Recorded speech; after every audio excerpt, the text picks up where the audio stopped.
It's Mustachiola. This is my music, my editing, my channel, and believe it or not, you probably won't believe it, but I made the thumbnail. You probably don't believe it, but I did. Okay, let's watch. Okay, so we're starting out at 11:31, and I've got that queen. Some opponents will seemingly move their queen out as if to kind of like make you waste time trying to hunt it down. So the best thing that you can do is develop normally and just don't hyper focus on it, but because it's going to be a weakness for white even if you don't. Okay, now this is a very common idea against a Nimzo Larsen, which is what my opponent's playing. Sacrificing the exchange. Now, what you don't usually want to do is this. You don't really want to do this because the king gets to move over, and now he's going to be able to take the knight. I did that because I kind of had to. Now my opponent is almost gave up checkmate right there. If he hadn't captured with the bishop, it would have been checkmated too. But now you can see that the plan becomes kind of obvious, which is to move the bishop down. And my opponent needs to play rook b5 here to block. But I believe, yeah, he does not, so that is checkmate. Okay, now my rating is 1200 at this point. My opponent 1128. This is a hyper-modern opening that it doesn't really have a name if you don't develop a knight.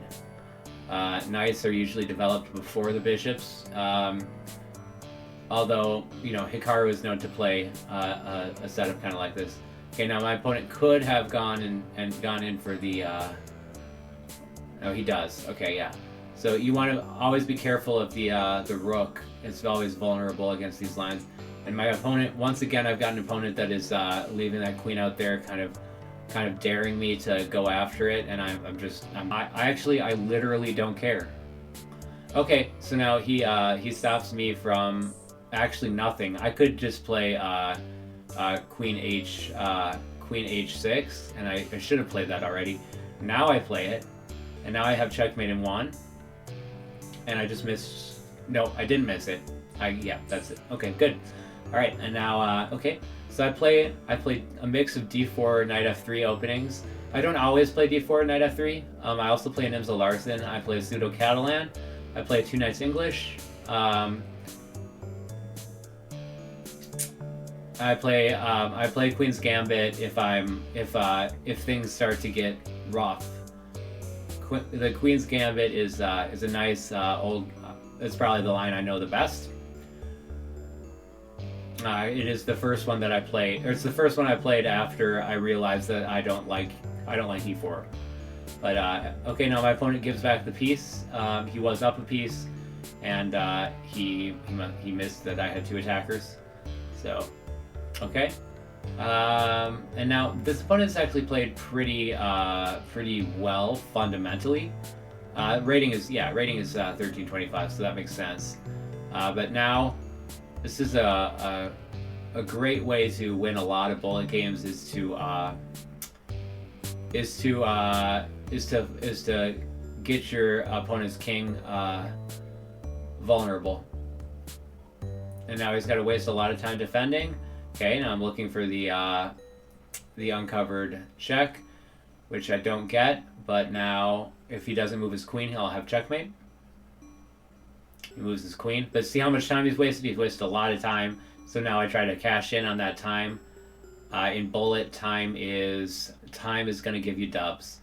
So now I move my rook somewhere that I can recapture just so I can not worry about it. And yep, so he goes for the trade. I win the game. And on to the next one. Okay, so this opponent's rated 1083. My rating is 1229. I believe I mentioned this at the beginning, but I added out some games. This is the Nimzo Larsen. I don't recommend people play the Nimzo Larsen.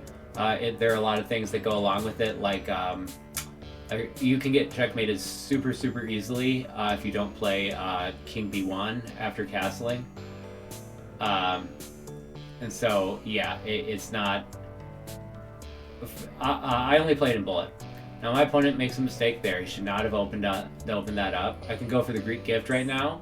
That would be a checkmate most likely in like 3, but now I set my queen up to give that checkmate. So Now you see what can happen when you open up diagonals. You hear a lot of rules like, always claim the open file with rooks, and that's a great concrete example of why you should do it. This is going to be a good concrete example of why you shouldn't trade queens when you are crushing your opponent in the beginning of the game. Okay, this is my opponent did his position unwound like almost unnaturally well. His rating is 1168. Okay, so this opponent's really annoying. Okay, now he has to move his king or I'll check him. Yeah, this is extreme. This is just an extremely annoying opponent, and now he's gonna come down and. I don't know. He must work at like Walmart because it's like he heard somebody say, we need some pawns cleaned up on the on file A and file B. Clean up on file A and file B. We've got some pawns that need to be cleaned up by a knight that's moving in a methodical engine-like fashion. Now he could move the pawn and check. That's why I moved my bishop down there. I didn't think that he would possibly be able to win all my pawns, and this is unnaturally good for my opponent. This is not. You shouldn't be able to. Yeah, I'm gonna leave it at that. This opponent is just super, super, super underrated. Now I'm hoping for a stalemate, and he's just moving instantly, and yeah, stalemate was possible there, but. Okay, now my rating's 1248. So you can tell I edited out quite a lot. I played about 150 games. No, I'm just kidding. Okay, I do not play the London. That's one thing I don't play. Okay, now if you want to know how to punish your opponent for making unnecessary pawn moves in the beginning of the game, this is a great example of how to do it. You get them to overextend, and by overextending, you're gonna be able to find a lot of flaws in their pawn chain, and you're also going to be able to get to the king, and his pieces aren't developed at all. So yeah, this is it's not looking good for him. So now at this point, what I'm thinking is checkmate, and I'm thinking queen bishop battery. I'm just asking myself which one. Now all I have to do is knock out the... Yep, okay, beautiful. That was the defender of that square. And now I'm moving... Okay, he saves checkmate for one move. This is a great checkmate pattern to know. Yes, right here. Bam. Lovely. There were other ways to get that done, but that was the simplest. Okay, so once again, my opponent making completely unnecessary pawn moves. How to punish... like so. When you overextend the pawns, you don't have to do anything wild. You don't have to. I remember I used to throw away pieces trying to get to my opponent's king when they developed like that in the beginning of games. Now I just casually walk up there. Now notice my knight blocks off his one escape square, meaning this is going to be checkmate. Very nice. Okay, so now my rating is 1278, down from 1290. My opponent locks off the diagonal, can't get checkmate, and I wanted to include this game to make sure that people know that not only is it okay to blunder, but it proves that you do in fact actually have a life. So blundering in a way is cool. So see what I just did? Some people would say, you just blundered a queen. I would say, I just proved that I have a life. Okay, beautiful. Back to 1290, and my opponent is going for a scholar's mate. And again, this is the way that I have learned to deal with that threat. And if I had to guess, my opponents do incredibly poorly against me when they try to play this line. Okay, so now I'm acting like I'm going to go for this puzzle rush kind of tactic, which I didn't need to, so I don't know how I was going to do that. So now I'm kind of, now I'm not really doing well. Yeah, okay. Let's see, so now I'm probably going, I'm still looking for this puzzle rush tactic. I don't know why I'm doing that, because now his knight can just take back. Usually you'd win the rook, you know, if you know the tactic, you know, and if you don't, then you probably have a life. Okay, now I sacrificed my knight because I thought of it. Bullet, if you see an idea and it works, go for it. But usually don't sacrifice. Just it usually doesn't work out.